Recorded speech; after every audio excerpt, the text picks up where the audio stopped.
Hey everyone, so today I wanted to talk about drip investing and really my overall investment strategy when it comes to the stock market. I'm not really someone who is a big fan of growth stocks. I like dividend stocks because you don't have to sell it. You get a dividend that pays you every quarter or every year, and some even every single month. That allows you to maintain the stock, but you can still get a payout of what that business is paying you. Unlike a growth stock where you have to actually sell it, i.e. Amazon, Google, Netflix, right? These type of companies, Tesla, you have to sell it before you can actually say you've made a true profit, right?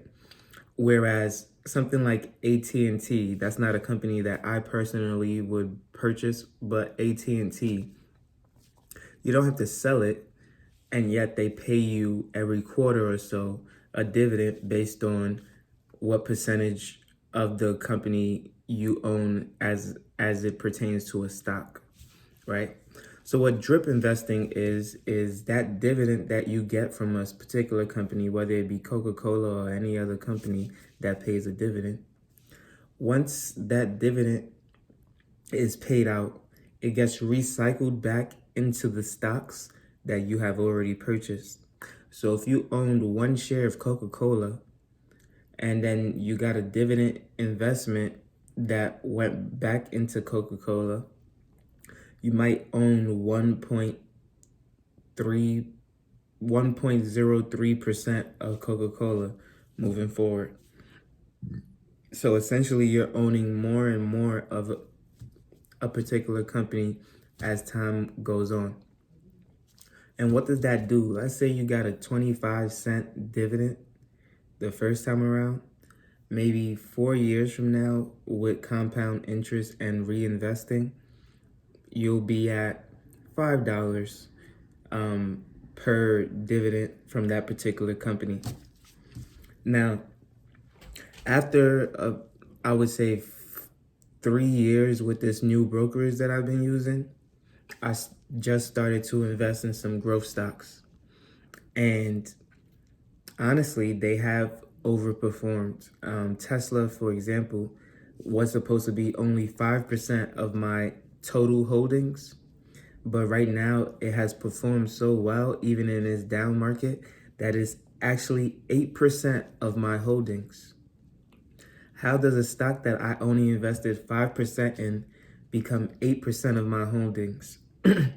And to make it even more unbelievable, I own 32 different stocks, which means if Tesla is supposed to be 5% and it is as high as 8%, it's only one of the 32 stocks that I own, and it is the highest in my entire account, which is unbelievable for a dividend investor like myself. So you can see why some people might choose growth stocks over dividends. But over the years, I've also noticed that I used to get pennies back when I used to invest in companies and they paid me a dividend. I would get pennies, 1 cent here, 3 cents here, 2 cents here. Then it would gradually increase to 5 cents, 20 cents, 50 cents, 60 cents. And then I had this goal that I would get to $1. Then I was getting dollars, dollars, dollars, dollars. And then when my last company hit $1, I was now getting some companies paying me $5, $6, $7, $8, $16 in just a 2 to 3 year time span of dividend investing. I'm now getting $16 per share on a dividend investing. And of course, it varies between different companies that I own. For example, the S&P 500 is one of the companies that I own a lot of, and it pays a ton every 3 months. Whereas I have another company that pays monthly and it pays about $6 to $8. I don't even know. I honestly, I don't keep track of it as much. I just do like a yearly review of the companies, and I see which ones I should keep, which ones I don't. And honestly, a lot of the time, they all stay the same. A lot of the time, I'm not taking away any companies or adding too many in. Maybe I'll add one or two. This year, I added Tesla and Facebook. Actually, last year, 2022, I added Tesla and Facebook. Since then, I haven't added any other companies. There's a reason for that, because I do a lot of research in the companies that I invest in, and I believe in all the companies that I invest in. So if a company isn't doing well right now, I still believe that they will turn around because I've done my research. I know how long they've been around, and I believe that they will continue to be around. If one or two companies fail, which hasn't happened in my investment career, but if one or two companies fail, that's not a big risk on my portfolio.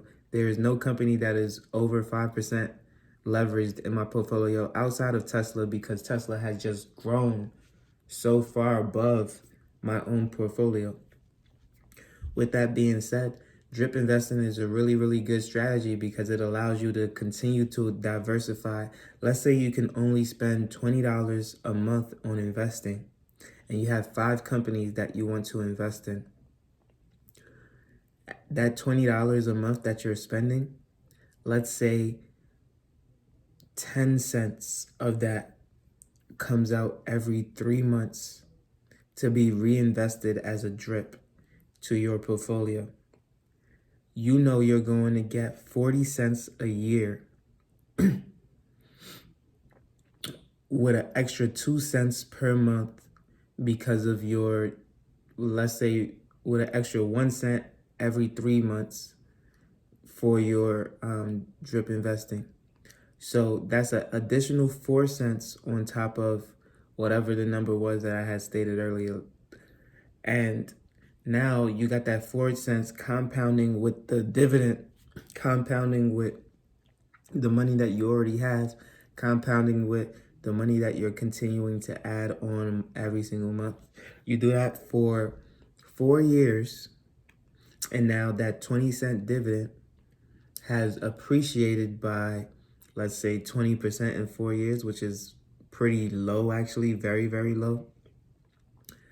And your dividend has compounded, and compounded. That 4 cent turned into 8 cents. And now you're getting 8 cents per month just from the dividend compounding, right? So for example, when I was getting $1 per dividend and my dividend yields about 2%, that dollar was literally making me 2 cents per month.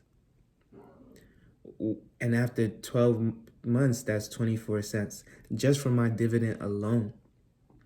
Not on top of the money that I was adding onto it, right? So the money that I add on is its own dividend. Let's say it's $20. I'm getting 2 cents every single month additional because that's what I'm adding on, plus 8 cents from the dividend every single month, plus the dividend itself, which is being paid out, which might be, I don't know, 25 cents, as I was stating earlier, or something like that. So you see how now you're getting 3 dividends compounding every single month. You do that for 12 months. You do that consistently. You keep doing that consistently, and then that growth starts to become more and more and more exponential. And so that's why I like drip investing. That's why I like dividend investing. It's not as quick as that growth stock like Tesla, Google, or Amazon. But if you stick to it, if you stick to the process, you'll start to see gradually how quickly that money just starts to accumulate, and it just starts to change. And you can just have like a little fun game with it as you notice, okay, I need to get to 50 cents per month. Okay, I need to get to $1 per month. Okay, now I need to get to $10 per month.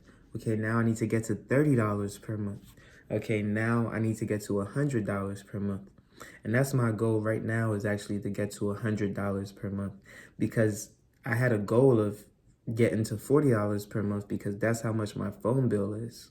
Not that I would ever use it to pay off my phone bill, but I've already crushed that goal of $40 per month in dividend investing.